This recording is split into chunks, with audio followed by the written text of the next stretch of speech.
One of the best routes of relocating is by means of employment. If you are relocating and you already have a job waiting for you, or you are in contact with some recruiting agents, you just want a jackpot. Because I have relocated as a student and I have relocated being recruited already, and I can tell you the difference is very huge. The financial difference is amazing, and it's much better when you have employment.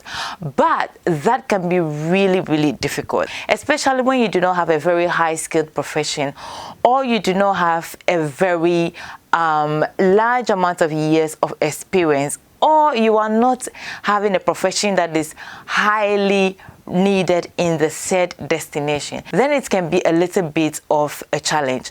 But the most difficult part of all is when you are out of the European Union and your destination is in Europe, specifically UK. I was in Europe and it was difficult, but in this video I'm going to share with you the website that I use, trick and tips that I used that got me recruited before I arrived in the UK. Stay tuned.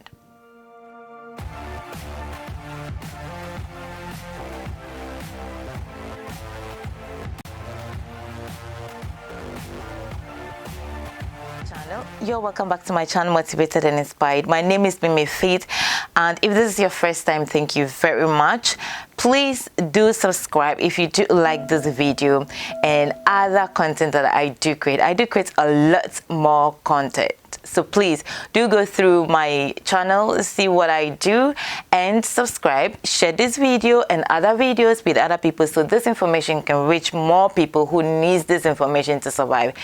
Let's go straight to this video. I don't want this video to be long, but it has a lot of information. So I will give you as much as I can give you in this video and create different videos for specific topics that fall under searching for a job, or how to find a job, or how to be recruited before you get here. So first of all, you must have a well-written CV or resume that falls under the UK standard. You can search for that on Google, like how to write a UK standard CV, and I'm sure a lot of examples will pop up. However, I will share in another video tips and example of how you should write a CV that fits the UK standard. I have worked with people from Ghana and Nigeria, helping them to write their CV, and it's pretty bad, the standard of CV they do have. If you are using that CV to apply for a job abroad or in the UK, I'm very 100% sure that nobody is going to show any interest in you at all, regardless of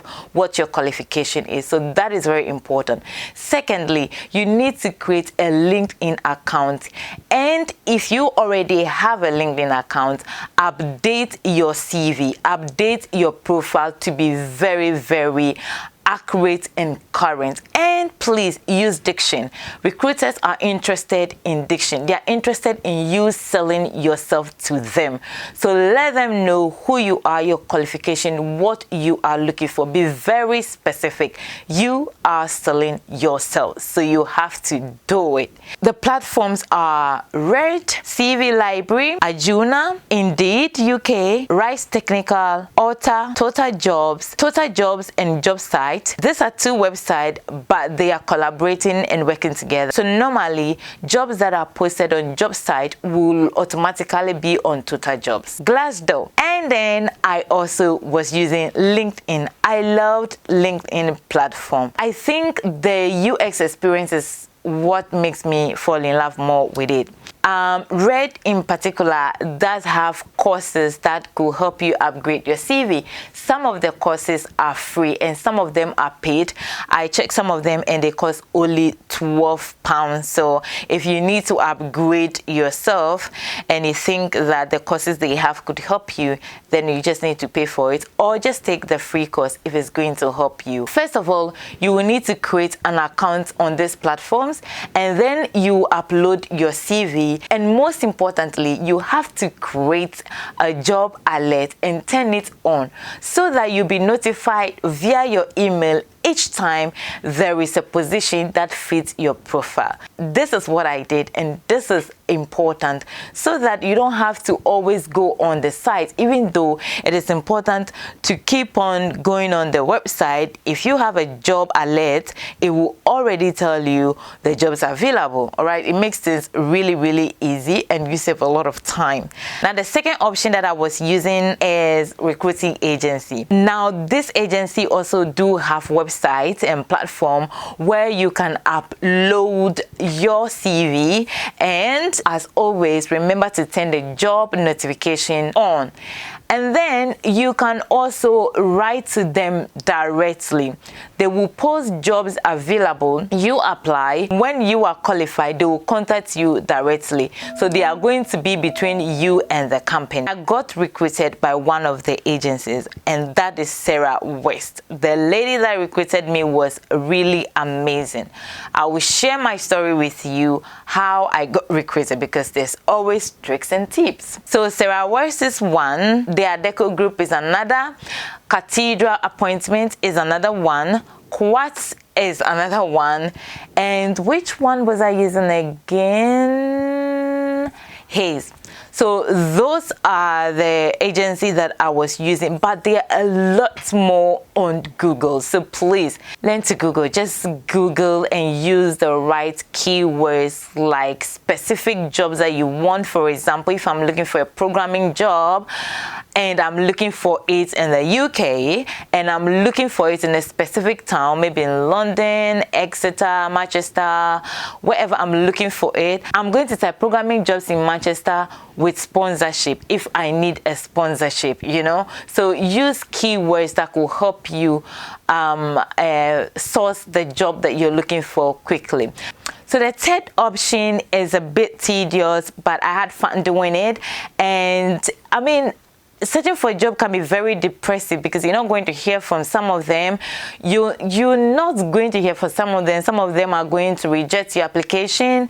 Some of them will have interview with you but will not proceed with you. Some of them might not even get back to you whilst you are in the process. So it can be really tedious, but you have to enjoy it, because remember, all you need is just 1 yes. So you can apply to 100 companies or apply for 1,000 jobs. All you need is one. So keep applying, and the fact that you are not being called doesn't mean that you're not qualified. It just means that you're not qualified for that company, or maybe they just miss out on you, or maybe you are overqualified for that company. Yes, sometimes people are not hired not because they are underqualified, it's because they are overqualified. In any ways, whatever the reason might be, you shouldn't cry over it or waste too much time over it. Okay, you rather go through the process again if it's possible, see what you did wrong, and then move to the next stage. Source out the companies that you are interested in. Now, sourcing out this company means that you're going to read about the companies, what they offer, as much as the projects they are into or the products they are into. Know about the company, invest time to know about the company, apply to them. This is going to be on the career section, all right, on their website. Then they will tell you the available vacancies. Sometimes there is no vacancy for my profile, but I still write to them. I'll write a cover letter and then attach my CV to them and resume. I had some of them responding and some of them did not respond to me at all. If I want to work with company A, I read about them, I go on LinkedIn, I type that company. People who are working or employees in that company will pop up. Their HR and all the seniors and the juniors are going to pop up. All right, now I will send a request to the HR and I will do a soft introduction by introducing myself, telling them my interest and my qualification. I've had a lot of HR from specific company responding to me. This is what LinkedIn is meant for. So they will respond to you.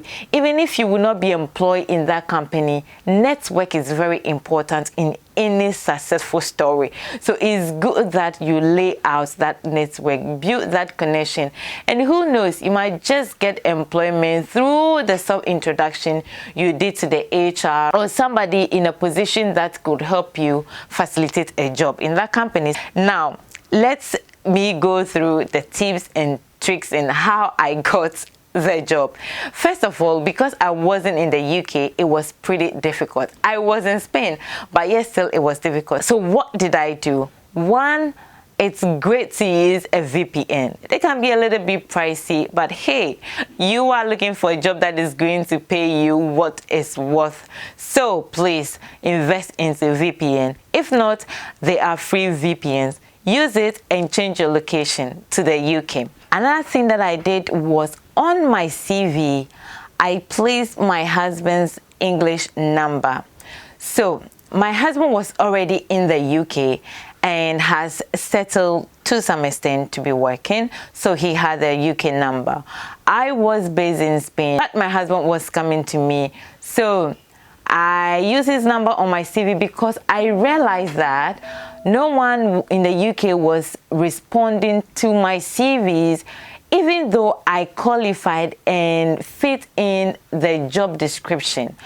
And I thought it was because my number was a foreign number and my address was a foreign address. So I changed it all into UK address and then my number also into UK number. I know that that can be done even if you live outside of Europe. So get yourself a UK number if possible and put that on your CV because it makes things really easy. Unless, of course, you have been able to source a sponsored company that is ready to sponsor you, then they do understand that. But most companies that are specifically didn't add sponsorship onto the job description. And if you do not need sponsorship, then that is what you have to do. You have to change your address because the moment they see the foreign address and number, they think like, oh, we need to sponsor this person. That's what comes in their mind, and they don't want that if they are not a company with a sponsorship license. So then you are losing out. So this is what I did. Now, I applied for the job. I created the job alert and turned the notification on. Then a recruiting agency contacted me through their agent, and this is Sarah West. So she contacted me and I explained to her, at the moment I am not in the UK, I'm in Spain, but I'll be arriving on this date because I had already gotten my visa and everything. I also made her know that when I arrive, I will need time to work on my residency because I need that residency to be able to work in the UK. So that's what happened. She called, she was nice, we introduced ourselves, she asked me what I needed, what I was looking out for, the salary range that I was hoping for, and a little bit of details. It was kind of a soft intro or a soft interview. She had the necessary details that she needed, so she told me, you are recruited, but when you come, there are other steps to follow, and then I can recruit you for companies that might be interested in your profile. So immediately I got to the UK and I wrote to her and told her, I'm in the UK, but I have to work on the residency. And she said, okay, don't worry. As soon as you get your residency, write to me. Okay.